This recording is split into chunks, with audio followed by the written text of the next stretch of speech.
दोस्तों आज की जो अपडेट है वो है कर्नूल से, जहाँ पर असदुद्दीन अवैसी जो का जो बिल आया था उसके ऊपर अपना एहतजाज कर रहे हैं कर्नूल में। आइए क्या कुछ कहा इन्होंने वहाँ स्पीच पर, ये सुनते हैं। चैनल पर नए हैं, चैनल को लाइक और सब्सक्राइब करना बिल्कुल भी ना भूलें। वक्फ की प्रॉपर्टी नहीं रहेगी।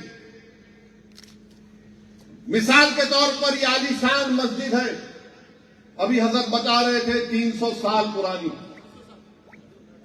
400 साल पुरानी है।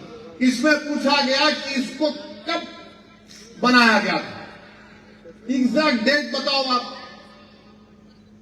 मेरे पास तो इल्म जफर नहीं है, शायद दौबाली साहब किबला के पहुंचे हुए बुजुर्ग होंगे, साहिब मजार के पास जाके पूछे तो उन्होंने बोल सकते होंगे, मेरे को तो नहीं मालूम। अब 400 साल पहले एग्जैक्ट डेट नहीं, टेंटेटिव डेट बताओ, कहां से बोलेंगे रे प्यारे? 400 साल पुराना कहां से टाइम लाएंगे? ऐसा तो जा तो नहीं सकते ना। 400 साल पुराना चांद लाओ, कुछ तो कैसे लिखेंगे रे भाई? 400 साल पुराना है। कादरिया सिलसिले के हजरत फरमा रहे थे, 4 बुजुर्ग आकर अपने मुबारक हाथों से इस मस्जिद का संगे बुनियाद रखे। तुम खामखा उनसे छेड़खानी कर लिए चंद्रडू, तुमको नुकसान होगा। देखो तो पहुंचे हुए लोग हैं, 400 साल के बाद में लोग उनका नाम ले रहे। ये हुकूमत करने वाले तुम्हारे दुनिया से जाने के 20 साल के बाद भी तुमको कोई याद न रखेगा इंशाअल्लाह ताला। आप बताइए, देखिए 19 पेज से, झूठ नहीं बोल रहा मैं, जाके देखो आप। सेंट्रल इनका जो क्या है, ये मिनिस्ट्री ऑफ माइनॉरिटी अफेयर्स उम्मीद, देखो आप 18 पेजेस। वक्फ बाय यूजर क्या क्या इसमें क्या पूछ रहे, देखो आप। अच्छा, इसमें हंसी आएंगी आपको, हंसना नहीं। अब इसमें क्या पूछ रहे हो, मैं पढ़ रहा था हैदराबाद से आते आते गाड़ी में, हमारे वकील साहब बोल रहे वाटर का बिल है, रेंटल एग्रीमेंट है, टेलीफोन बिल है, वोटर आईडी है, गैस का कनेक्शन लिखो, बैंक अकाउंट लिखो, कास्ट सर्टिफिकेट लिखो, पेंशन डॉक्यूमेंट लिखो, रजिस्टर्ड सेल लिखो, LIC पॉलिसी बॉन्ड लिखो, PAN number, bank passbook, driving licence, birth certificate, pension document, electoral voter ID card, service identity card, smart card, ministry of labour का, health insurance का। अबे क्या बच्चे की या ईसन मवेशी पूछ रहा है? क्या तो नहीं कर रहा है? कोई शादी करे तो पूछते बच्चा कितना काबिल है, पढ़ा लिखा है, कितना है, क्या है, अम्मा का नाम क्या है, बाप का नाम क्या है, मामू की तरफ, दरियाल की तरफ क्या रिश्ता, उनसे ज्यादा पूछ रहे। ये कोई तरीका है बोलवा? ये मजाक है ये। अच्छा, ये हमारे हिंदू धर्म के एंडोमेंट बोर्ड में सब पूछ रहे? नहीं पूछ रहे। सिख गुरुद्वारा की प्रॉपर्टी रजिस्टर कर रहे? पूछ रहे? नहीं पूछ रहे। हमारे ईसाई भाइयों की जायदाद दे रहे? पूछ रहे? नहीं पूछ रहे। हमको ही पूछ रहे सब। ये 18 पेजेस का है ये। इंतजार भी नहीं करे कि रुकते कम से कम सुप्रीम कोर्ट की छुट्टियां, उसके बाद क्या फैसला आता, मगर नहीं, जल्दी है। और क्या किए, इसका कॉन्ट्रैक्ट एक ऐसी कंपनी को दिया, अहमदाबाद की, सबसे महंगा कॉन्ट्रैक्ट उसको दे दिया। और वो कंपनी का काम क्या है कि बीजेपी के लोगों को सपोर्ट करना सोशल मीडिया पर, उस कंपनी को दे दिए। हमको हथियार खरीदना है, पाकिस्तान चीन से मुकाबला करना है। अब जंग हो गई तो 2 महाज पर जंग होगी। ये पैसा उजाड़ रहे कंपनी को दे के, हमारे फौज को तो भी दे देना था इतना पैसा जो कंपनी को दिए, मगर नहीं दे दिए। अच्छा, अब आप देखो, 15 साल से वैंसी का पोर्टल चल रहा है, 15 साल से, 15 ईयर से। उसका क्या होगा?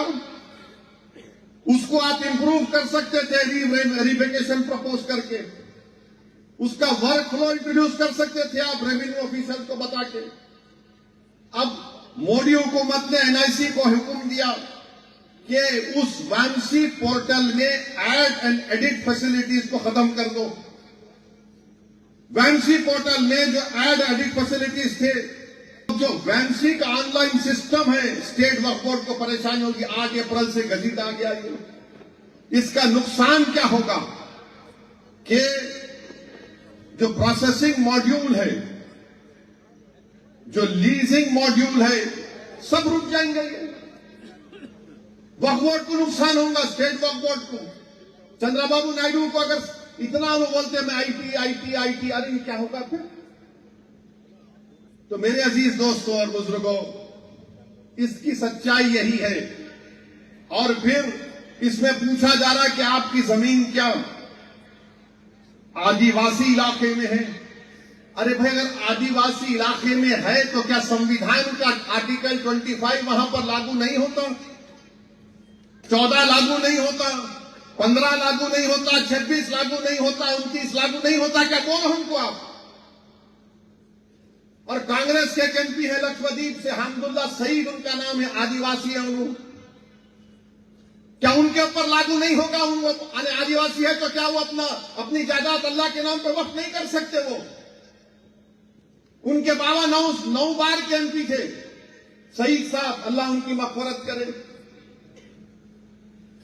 आदिवासी है क्या? आदिवासी को क्या करना है? भारत के कानून में एक आदिवासी मुसलमान हो सकता है, दलित नहीं हो सकता। 1950 का प्रेसिडेंशियल ऑर्डर के लिहाज से ये कौन सा कानून आप बनाए बताओ? और फिर नरेंद्र मोदी पूरे देश में झूठ बोले कि नहीं हमारे शिया दाऊदी बोरा वालों को मैंने पहले बिल नहीं भिजाया। दाऊदी बोरा वाले हमारी पार्लियामेंट की कमेटी के पास आकर ये बोले हैं कि हमको इस बिल से कोई ताल्लुक ही नहीं है। उनके पास जो सिस्टम है वो शिया है, तो उनके जो पीरो मुर्शिद है या उनके जो रूहानी पेशवा है उनको दाइर मुतलक कहते हैं। उनका बोलना यह कि उनकी मौजूदगी में कोई मुतवल्ली नहीं बन सकता, हमको इस कानून से निकालो। तो नरेंद्र मोदी उनको बिठाकर बोल दिए कि मैं आपको बिल दे दिया था, वो बेचारे परेशान। फायदा किसको हुआ इस कानून से? मैं बोल रहा हूं आपको। मुंबई में बहुत बड़ी इमारत है,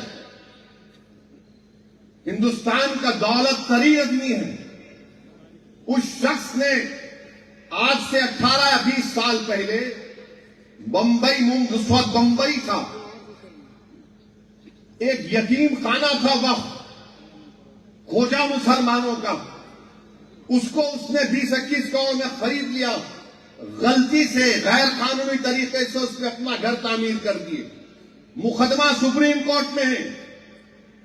महाराष्ट्र के वक्फ बोर्ड के 2 सीओ ने लिख कर दिया कि ये शख्स गलत काम किया, ये वक्फ की जायदाद है, उनका ट्रांसफर हो गया, मगर लिख कर दिए। सुप्रीम कोर्ट में केस चल रहा। तो मोदी दाऊदी बोरा को इस्तेमाल करके ये कह दिए कि कोई भी वक्फ का ट्रस्ट जो प्रॉपर्टी बेच चुका है या बेचना चाहता है वो वक्फ में नहीं आएगा। यानी दौलतमंद आदमी को आप फायदा पहुंचा दिए, वो रातों रात मालिक बन गया। फिर अगर उससे भी फायदा नहीं हुआ तो मोदी जी बोल दिए चंद्रबाबू नायडू के गले पे हाथ रख के, कहा कि अगर कोई 20 साल से कोई वक्फ की प्रॉपर्टी पर नाजायज काबिज है, जैसा यहां पर भी होंगे, अगर कोई वक्फ की जायदाद पर 20 साल से काबिज है तो यह कानून के तहत रातों रात मालिक बन गया।